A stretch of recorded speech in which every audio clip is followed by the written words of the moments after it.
नमस्कार दोस्तों आज है 9 दिसंबर और हम जानेंगे 9 दिसंबर से रिलेटेड करंट अफेयर के बारे में जो है ना।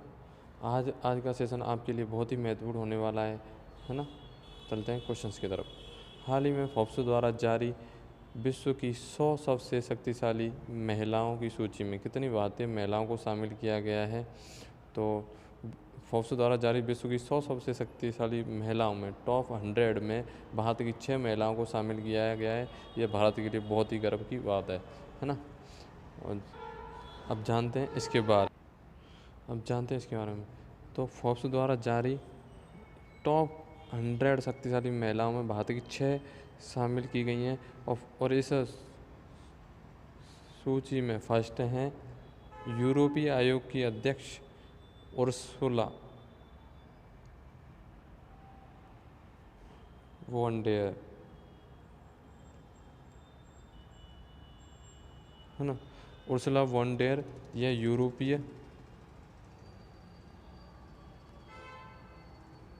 यूरोपीय आयोग की अध्यक्ष हैं।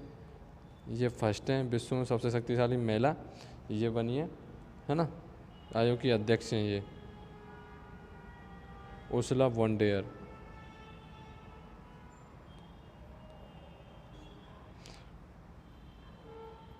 पहली ये हो गई और फर्स्ट उर्सुला वॉन डेर है ना। सेकंड ये क्रिस्टिन लेगार्ड यह है यूरोपीय सेंट्रल बैंक की अध्यक्ष है ना। यूरोपीय सेंट्रल बैंक की अध्यक्ष हैं क्रिस्टीन लेगार्ड है ना। ये दूसरे स्थान पे तथा तीसरे स्थान पर हैं कमला हैरिस जो कि अमेरिका की वाइस प्रेसिडेंट है ना। उपराष्ट्रपति हैं, वाइस प्रेसिडेंट है, उपराष्ट्रपति हैं। कमला हैरिस ये तीसरे स्थान पे। अब जानते हैं भारत के बारे में है ना। भारत में फर्स्ट हैं निर्मला सीतारमण ना, जो कि हमारी वित्त मंत्री हैं। और यह विश्व में 36वें स्थान पर है ना। टॉप 100 में 36वें स्थान पर है निर्मला सीतारमण और भारत में फर्स्ट स्थान पर है निर्मला सीतारमण है ना। और इसके बाद में दूसरे स्थान में भारत में माधवीपुरी बुच हैं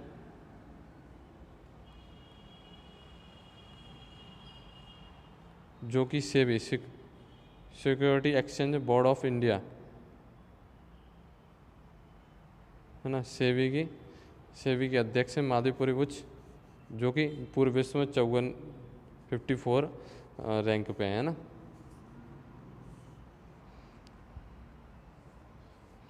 और टोटल 6 महिलाओं को शामिल किया गया है इसमें। अदर जानकारी WTO वर्ल्ड ट्रेड ऑर्गेनाइजेशन है ना। तो इसकी फर्स्ट महिला अध्यक्ष बनी है ये है नागोजी ओंकाजा इवेला है ना। ये WTO के अध्यक्ष हैं।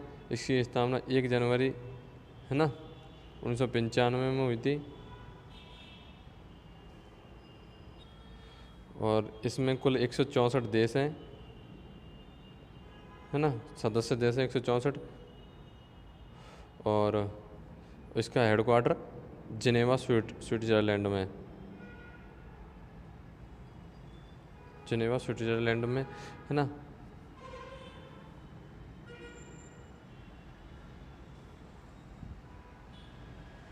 अगला क्वेश्चन, हाल ही में किस देश के साथ भारत द्वारा 6 दिसंबर को मैत्री दिवस के रूप में मनाने की घोषणा की गई है ना। तो 6 दिसंबर को मैत्री दिवस के रूप में मनाने की घोषणा की गई है भारत और बांग्लादेश के साथ है ना। क्योंकि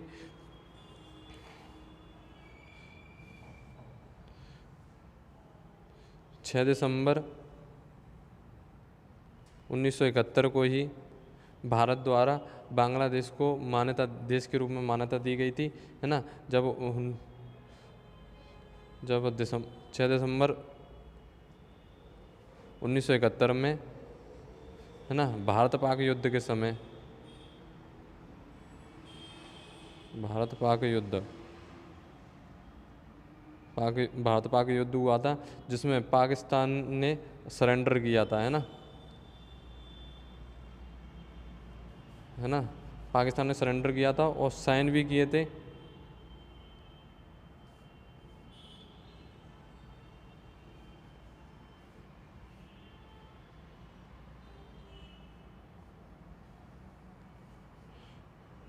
छः साइन भी किए थे और सरेंडर के समय इंस्ट्रूमेंट ऑफ सरेंडर पर हस्ताक्षर किए गए थे, है ना। पाकिस्तान की तरफ से थे अब्दुल्ला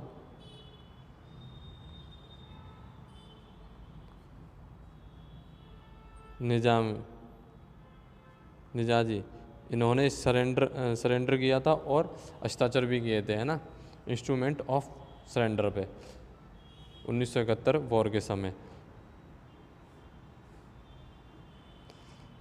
तो उसी समय बांग्लादेश का आज़ाद हुआ था 1971 में। तो 6 दिसंबर को भारत द्वारा मान्यता दी गई थी बांग्लादेश को देश के रूप में। इसलिए भारत और बांग्लादेश के मध्य 6 दिसंबर को मैत्री दिवस के रूप में मनाने की घोषणा की गई है ना। अब बांग्लादेश से रिलेटेड अन्य जानकारी, बांग्लादेश तथा भारत के मध्य संप्रति बोंगो सागर एक्सरसाइज होती है ना, संप्रति बोंगो सागर एक्सरसाइज होती है। श्रीलंका के मध्य सिलिनेक्स और धर्म गार्जियन जापान के मध्य सिंगापुर अग्नि वॉरियर,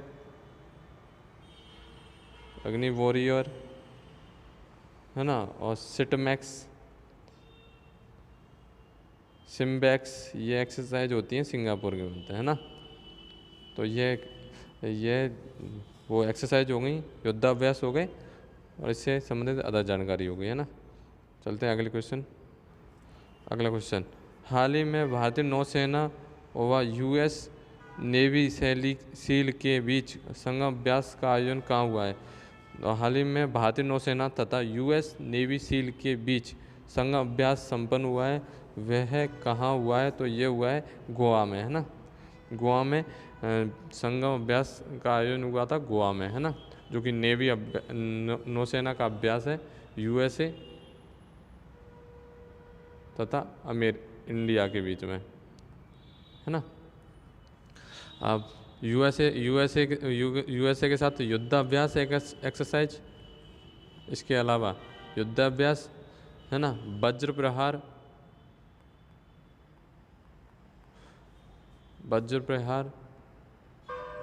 है ना, टाइगर ट्रम्प, ये एक्सरसाइज ये यूएसए के साथ होती हैं। युद्धाभ्यास, वज्र प्रहार और टाइगर ट्रम्प तथा ये संगम एक्सरसाइज अभी संपन्न हुई है हाल ही में, है ना। तो ये 4 एक्सरसाइज यूएसए से संबंधित हो गई। इसके अलावा, है ना, मालाबार एक्सरसाइज,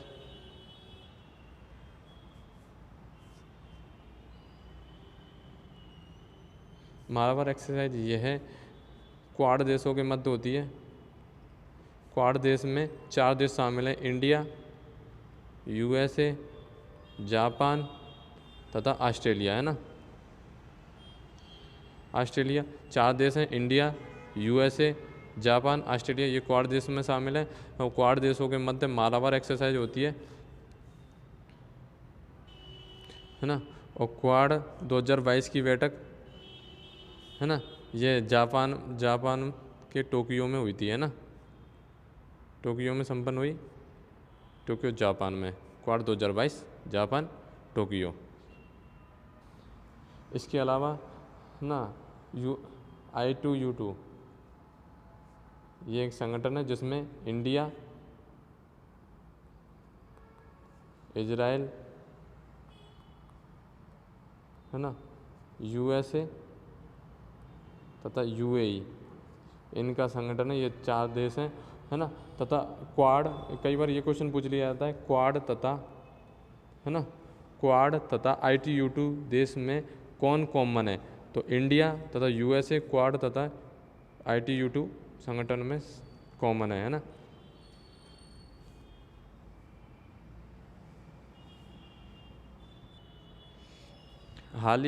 अगला क्वेश्चन, हाल ही में RBI द्वारा रेपो रेट में कितनी बढ़ोतरी की गई है ना। तो RBI द्वारा रेपो रेट में 0.35 वृद्धि की गई है ना, जो कि अब 5.90 से बढ़ के 90% से बढ़ के 6.25% हो गई, है ना, 6.25% हो गई।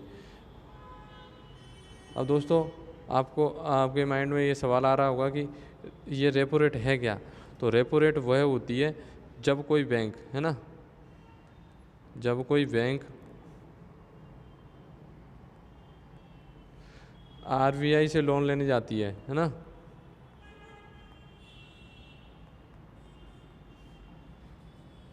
लेती है, तो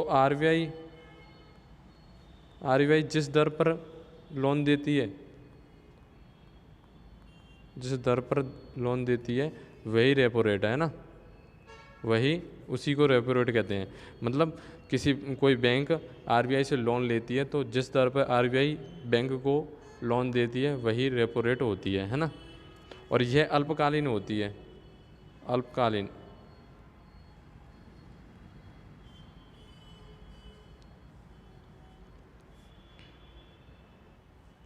है ना, ये अल्पकालीन होती है।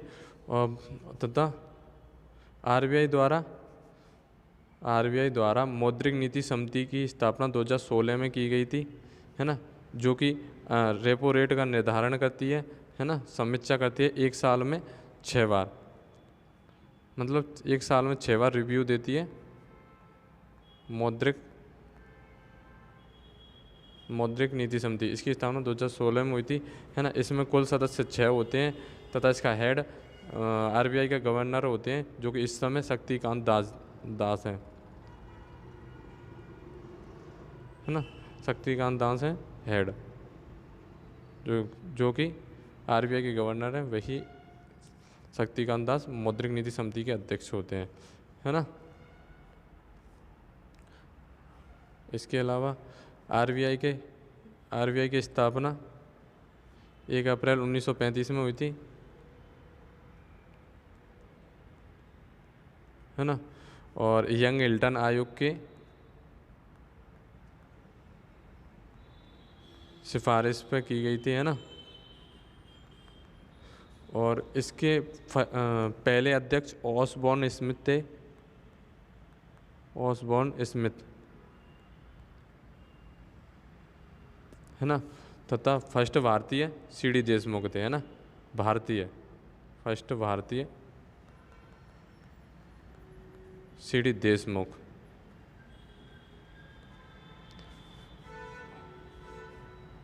और 1949 में इसका राष्ट्रीयकरण किया गया था RBI का, है ना। तो ये हो गई अदर जानकारी। चलते हैं अगले क्वेश्चन की तरफ। अगला क्वेश्चन, हाल ही में कहाँ पहले ड्रोन कौशल प्रशिक्षण सम्मेलन का आयोजन किया गया है ना। तो पहले ड्रोन कौशल प्रशिक्षण सम्मेलन का आयोजन यह किया गया चेन्नई में, है ना, और इसका उद्घाटन अनुराग ठाकुर द्वारा किया गया है ना। और इसका उद्देश्य ड्रोन का कृषि उद्योग में उपयोग का प्रशिक्षण देना है और कृषि उद्योग में ड्रोन उपयोग को बढ़ावा देना है। क्योंकि इससे जैसे कि कीटनाशक दवा का छिड़काव, है ना, यूरिया का छिड़काव, यह खुद ही ड्रोन द्वारा किया जा सकता है। इसलिए इस कृषि में टेक्नोलॉजी को बढ़ावा देने के लिए इस ड्रोन कौशल प्रशिक्षण का सम्मेलन का आयोजन चेन्नई में किया गया था, है ना। इसके लिए ऑपरेशन 777 चलाया गया था, जो कि 777 जिलों में, है ना, ड्रोन प्रशिक्षण के लिए कार्यरत होगा, है ना। और कृषि उद्योगों में ड्रोन के उपयोग को बढ़ावा देने के लिए कृषि उद्योग में ड्रोन उपयोग को बढ़ावा देने के लिए यह ऑपरेशन 777 चलाया गया है। इसके अलावा ऑपरेशन ऑक्टोपस पीएफआई को के बैन के लिए चलाया गया था, जो कि ईडी, है ना, ईडी तथा एनआईए का ऑपरेशन था, है ना। ईडी मतलब इन्फोर्समेंट डायरेक्टरेट और नेशनल इन्वेस्टिगेट एजेंसी, है ना। इसका ऑपरेशन था ऑपरेशन ऑक्टोपस।